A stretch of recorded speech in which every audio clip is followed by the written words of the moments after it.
बहुत अच्छे होंगे। स्टूडेंट्स, आज जो हम टॉपिक करने वाले हैं, क्योंकि हमने लास्ट वीडियो में जेनेटिक कोड किया था, आज हम करने वाले हैं स्ट्रक्चर ऑफ टीआरएनए। तो स्टूडेंट्स स्टार्ट करते हैं। Structure of tRNA.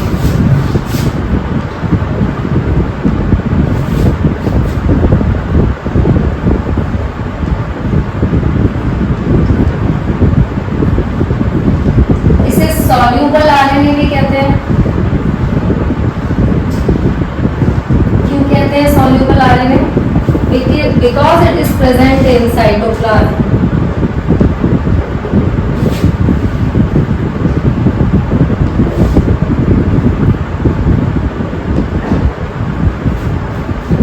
Adapter RNA भी कहते हैं।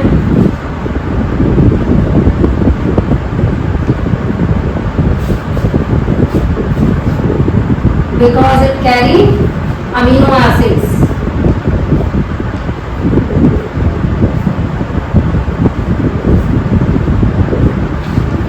अब बच्चों इसका स्ट्रक्चर आपकी जो न्यू वाली एनसीईआरटी है उसमें भी दिया हुआ है, पुरानी वाली एनसीईआरटी में भी एक स्ट्रक्चर था।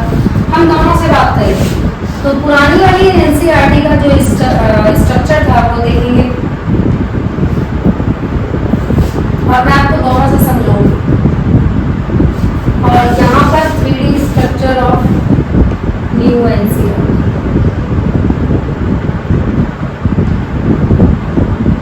आप दोनों से समझ लीजिए, क्योंकि कोई प्रॉब्लम नहीं है, दोनों बुक में कुछ अलग नहीं दिया हुआ है, लेकिन स्ट्रक्चर थोड़ा डिफरेंट है। जैसे अगर मैं इसका स्ट्रक्चर बनाऊं,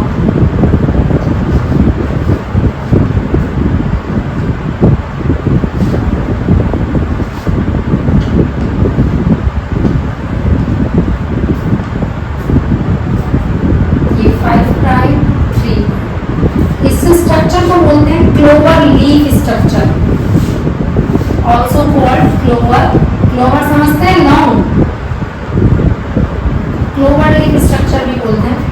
देखो ये 3 prime amino acid binding site है।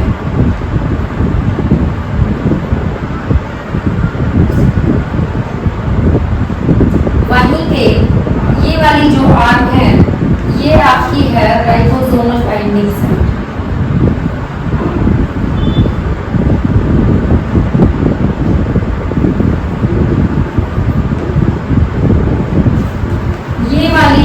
साइट जो है बच्चों ये है एंटीकोडोन।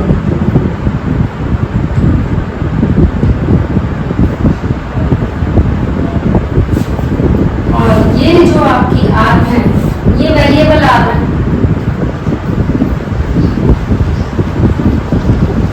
और ये वाली जो साइट है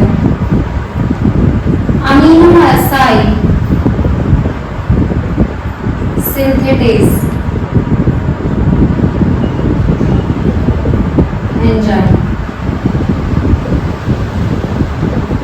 साइट है। इसका दूसरा अगर नाम बताएं तो DHU, डाइहाइड्रोक्सी यूरिडीन।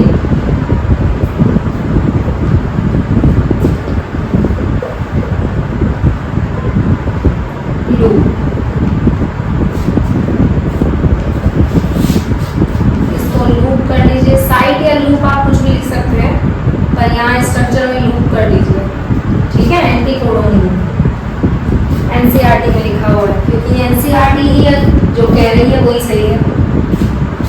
तो बच्चों यहाँ पर इन्वर्टेड एल शेप है।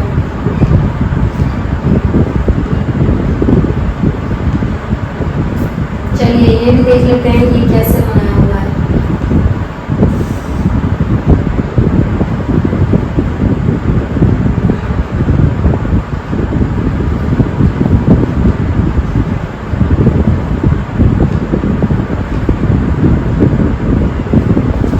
ये है 5 प्राइम, ये 3 anti amino acid binding loop.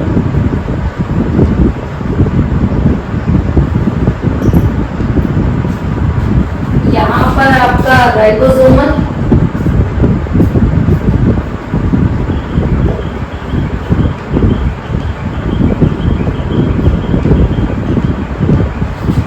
ये आपका है अमीनो एसाइड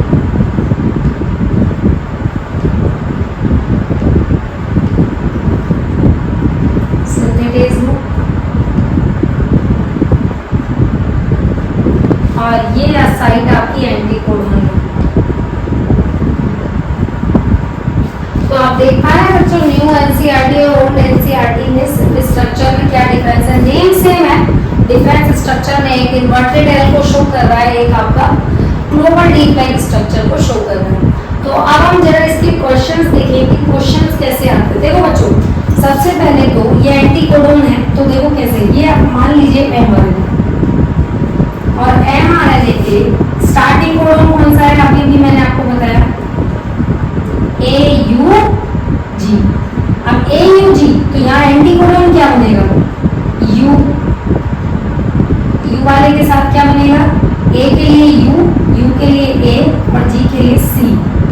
और रिलीज क्या होगा, कौन सा अमीनो एसिड रिलीज होगा, मिथियोनिन। ठीक है बच्चों, ये इस तरीके से काम करता है। अब हम जरा एक क्वेश्चन अगर क्लियर करना चाहें तो एक क्वेश्चन लेकर कर लेते हैं।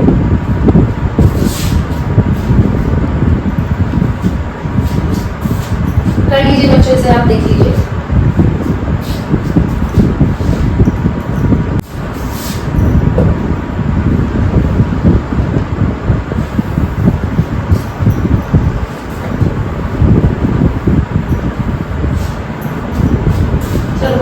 क्वेश्चन कर लेते हैं, उसके बाद हमारा बिल्कुल क्लियर हो जाएगा आपका कॉन्सेप्ट टीआरएनए से।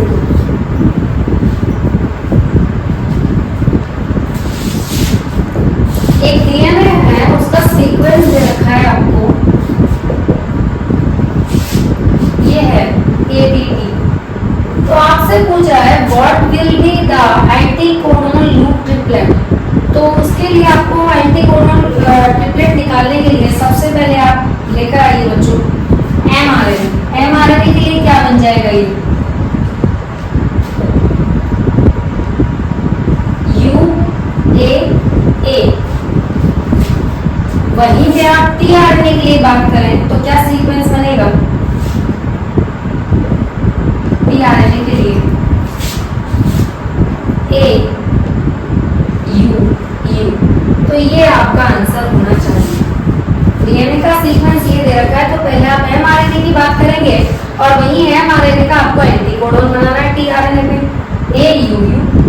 डीएनए पे तो ATT होता है, पर आरएनए के लिए तो आपको थाइमिन तो यहाँ होता ही नहीं, तो आरएनए के लिए आप क्या यूज करेंगे, UAA, वहां पर AUU। तो ये आपका आंसर होगा। तो बच्चों आज हमने टीआरएनए का स्ट्रक्चर कर लिया, उससे रिलेटेड क्वेश्चंस भी क्लियर कर लिया। I hope you are very well clear about this topic.